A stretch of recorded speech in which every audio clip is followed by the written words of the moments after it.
Edward Tolby emerged cautiously. His clothes were torn and ragged. He had lost his pack, crawling through the brambles and vines. His face and hands were bleeding. He was utterly exhausted. Below him lay a valley, a vast bowl. Fields, houses, highways, factories, equipment, men. He had been watching the men 3 hours, endless streams of them, pouring from the valley into the hills, along the roads and paths, on foot, in trucks, in cars, armored tanks, weapons carriers, overhead, in fast little jet fighters and great lumbering bombers, gleaming ships that took up positions above the troops and prepared for battle. Battle in the grand style, the 2 centuries-old full-scale war that was supposed to have disappeared. But here it was, a vision from the past. He had seen this in the old tapes and records, used in the camp orientation courses. A ghost army, resurrected to fight again. A vast host of men and guns, prepared to fight and die. Tolby climbed down cautiously. At the foot of a slope of boulders, a soldier had halted his motorcycle and was setting up a communications antenna and transmitter. Tolby circled, crouched, expertly approached him. A blond-haired youth, fumbling nervously with the wires and relays, licking his lips uneasily, glancing up and grabbing for his rifle at every sound. Tolby took a deep breath. The youth had turned his back. He was tracing a power circuit. It was now or never. With one stride, Tolby stepped out, raised his pistol, and fired. The clump of equipment and the soldier's rifle vanished. "Don't make a sound," Tolby said. He peered around. No one had seen. The main line was half a mile to his right. The sun was setting. Great shadows were falling over the hills. The fields were rapidly fading from brown-green to a deep violet. "Put your hands up over your head. Clasp them. And get down on your knees." The youth tumbled down in a frightened heap. "What are you going to do?" He saw the ironite staff, and the color left his face. "You're a League agent." "Shut up," Tolby ordered. "First, outline your system of responsibility. Who's your superior?" The youth stuttered forth what he knew. Tolby listened intently. He was satisfied. The usual monolithic structure, exactly what he wanted. "At the top," he broke in. "At the top of the pillar, who has ultimate responsibility?" "Boers." "Boers?" Tolby scowled. "That doesn't sound like a name. It sounds like—" He broke off, staggered. We should have guessed. An old government robot, still functioning. The youth saw his chance. He leaped up and darted frantically away. Tolby shot him above the left ear. The youth pitched over on his face and lay still. Tolby hurried to him and quickly pulled off his dark gray uniform. It was too small for him, of course, but the motorcycle was just right. He'd seen tapes of them. He'd wanted one since he was a child.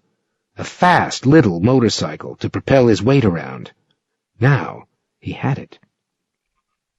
Half an hour later he was roaring down a smooth, broad highway toward the center of the valley and the buildings that rose against the dark sky. His headlights cut into the blackness. He still wobbled from side to side, but for all practical purposes he had the hang of it. He increased speed. The road shot by, trees and fields, haystacks, stalled farm equipment. All traffic was going against him, troops hurrying to the front. The front. Lemmings, going out into the ocean to drown.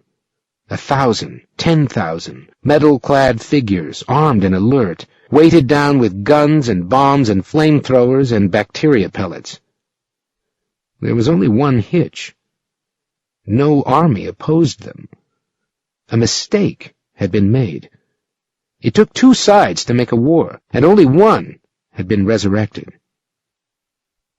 A mile outside the concentration of buildings, he pulled his motorcycle off the road and carefully hid it in a haystack.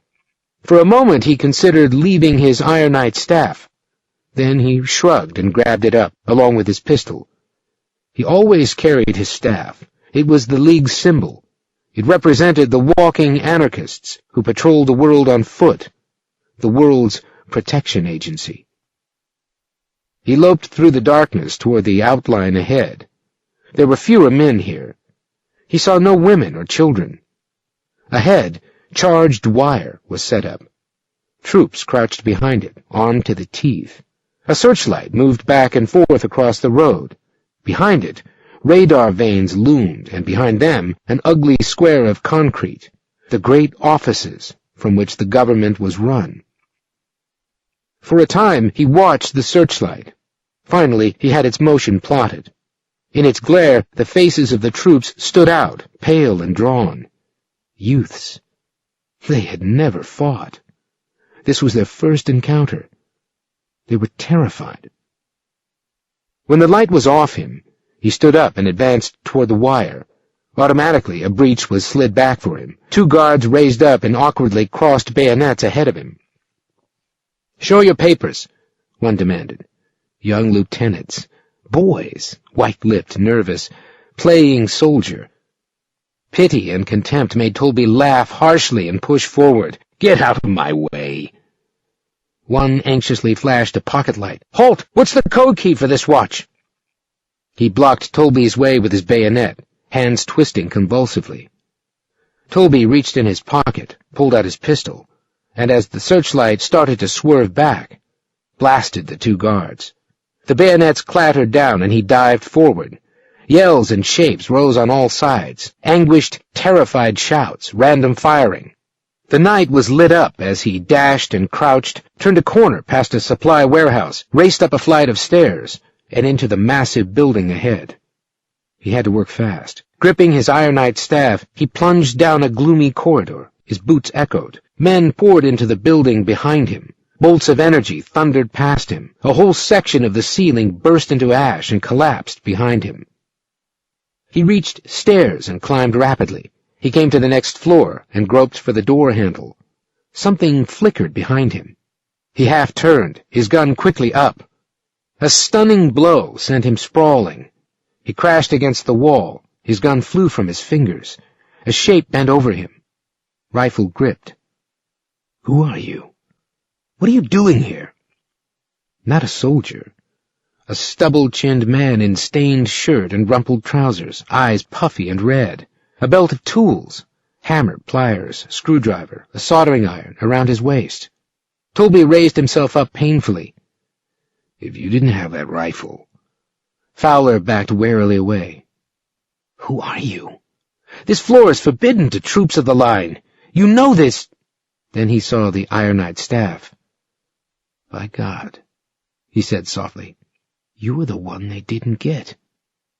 He laughed shakily. "You're the one who got away." Tolby's fingers tightened around the staff, but Fowler reacted instantly. The snout of the rifle jerked up, on a line with Tolby's face. "Be careful," Fowler warned. He turned slightly. Soldiers were hurrying up the stairs, boots drumming, echoing shouts ringing. For a moment, he hesitated, then waved his rifle toward the stairs ahead. "Up! Get going!" Tolby blinked. "What? Up?" The rifle snout jabbed into Tolby. "Hurry!" Bewildered, Tolby hurried up the stairs, Fowler close behind him. At the 3rd floor, Fowler pushed him roughly through the doorway, the snout of his rifle digging urgently into his back. He found himself in a corridor of doors, endless offices. "Keep going," Fowler snarled. "Down the hall! Hurry!" Tolby hurried, his mind spinning. "What the hell are you—" "I could never do it," Fowler gasped, close to his ear. "Not in a million years. But it's got to be done." Tolby halted. "What is this?" They faced each other defiantly, faces contorted, eyes blazing. "He's in there," Fowler snapped, indicating a door with his rifle. "You have one chance. Take it." For a fraction of a second, Tolby hesitated. Then he broke away. "Okay, I'll take it." Fowler followed after him. "Be careful. Watch your step. There's a series of checkpoints. Keep going straight, in all the way, as far as you can go. And for God's sake, hurry." His voice faded as Tolby gained speed. He reached the door and tore it open. Soldiers and officials ballooned. He threw himself against them. They sprawled and scattered. He scrambled on as they struggled up and stupidly fumbled for their guns. Through another door, into an inner office, past a desk where a frightened girl sat, eyes wide, mouth open. Then a third door, into an alcove. A wild-faced youth leaped up and snatched frantically for his pistol. Tolby was unarmed, trapped in the alcove. Figures already pushed against the door behind him. He gripped his ironite staff and backed away as the blonde-haired fanatic fired blindly. The bolt burst a foot away. It flicked him with a tongue of heat. "You dirty anarchist!" Green screamed. His face distorted. He fired again and again. "You murdering anarchist spy!" Tolby hurled his ironite staff. He put all his strength in it. The staff leaped through the air in a whistling arc, straight at the youth's head. Green saw it coming and ducked. Agile and quick, he jumped away, grinning humorlessly. The staff crashed against the wall and rolled clanging to the floor. "Your walking staff!" Green gasped and fired. The bolt missed him on purpose. Green was playing games with him. Tolby bent down and groped frantically for the staff. He picked it up. Green watched, face rigid, eyes glittering. "Throw it again," he snarled. Tolby leaped. He took the youth by surprise. Green grunted, stumbled back from the impact, then suddenly fought with maniacal fury. Tolby was heavier, but he was exhausted. He had crawled hours, beat his way through the mountains, walked endlessly. He was at the end of his strength. The car wreck, the days of walking, Green was in perfect shape. His wiry, agile body twisted away. His hands came up. Fingers dug into Tolby's windpipe. He kicked the youth in the groin. Green staggered back, convulsed and bent over with pain. "All right," Green gasped, face ugly and dark. His hand fumbled with his pistol. The barrel came up. Half of Green's head dissolved. His hands opened, and his gun fell to the floor. His body stood for a moment, then settled down in a heap, like an empty suit of clothes. Tolby caught a glimpse of a rifle snout pushed past him, and the man with the tool belt. The man waved him on frantically. "Hurry!" Tolby raced down a carpeted hall between two great flickering yellow lamps. A crowd of officials and soldiers stumbled uncertainly after him, shouting and firing at random. He tore open a thick oak door and halted. He was in a luxurious chamber. Drapes, rich wallpaper, lamps, bookcases, a glimpse of the finery of the past, the wealth of the old days, thick carpets, warm, radiant heat, a vid screen. At the far end, a huge mahogany desk. At the desk, a figure sat, working on heaps of papers and reports, piled masses of material. The figure contrasted starkly with the lushness of the furnishings. It was a great, pitted, corroded tank of metal, bent and greenish, patched and repaired. An ancient machine. "Is that you, Fowler?" the robot demanded. Tolby advanced, his ironite staff gripped. The robot turned angrily. "Who is it? Get Green and carry me down into the shelter. One of the roadblocks has reported a League agent already—" The robot broke off. Its cold, mechanical eye lens bored up at the man. It clicked and whirred in uneasy astonishment. "I don't know you." It saw the ironite staff. "League agent," the robot said. "You're the one who got through." Comprehension came. "The third one. You came here. You didn't go back." Its metal fingers fumbled clumsily at the objects on the desk. Then in the drawer, it found a gun and raised it awkwardly. Tolby knocked the gun away. It clattered to the floor. "Run!" he shouted at the robot. "Start running!" It remained. Tolby's staff came down. The fragile, complex brain unit of the robot burst apart. Coils, wiring, relay fluid spattered over his arms and hands. The robot shuddered. Its machinery thrashed. It half rose from its chair, then swayed and toppled. It crashed, full length on the floor, parts and gears rolling in all directions. "Good God," Toby said, suddenly seeing it for the first time. Shakily, he bent over its remains. It was crippled. Men were all around him. "He's killed Bors!" Shocked, dazed faces. "Bors is dead." Fowler came up slowly. "You got him all right. There's nothing left now." Toby stood holding his ironite staff in his hands. "The poor blasted thing," he said softly. "Completely helpless, sitting there, and I came and killed him. He didn't have a chance." The building was bedlam. Soldiers and officials scurried crazily about, grief-stricken, hysterical. They bumped into each other, gathered in knots, shouted, and gave meaningless orders. Toby pushed past them. Nobody paid any attention to him. Fowler was gathering up the remains of the robot, collecting the smashed pieces and bits. Toby stopped beside him. Like Humpty Dumpty, pulled down off his wall. He'd never be back together, not now. "Where's the woman?" he asked Fowler. "The League agent they brought in." Fowler straightened up slowly. "I'll take you." He led Toby down the packed, surging hall to the hospital wing of the building. Sylvia sat up apprehensively as the two men entered the room. "What's going on?" She recognized her father. "Dad, thank God! It was you who got out." Toby slammed the door against the chaos of sound hammering up and down the corridor. "How are you? How's your leg?" "Mending. What happened?" "I got him, the robot. He's dead." For a moment, the three of them were silent. Outside, in the halls, men ran frantically back and forth. Word had already leaked out. Troops gathered in huddled knots outside the building. Lost men, wandering away from their posts, uncertain, aimless. "It's over," Fowler said. Toby nodded. "I know." "They'll get tired of crouching in their foxholes," Fowler said. "They'll come filtering back. As soon as the news reaches them, they'll desert and throw away their equipment." "Good," Toby grunted. "The sooner the better." He touched Fowler's rifle. "You too, I hope."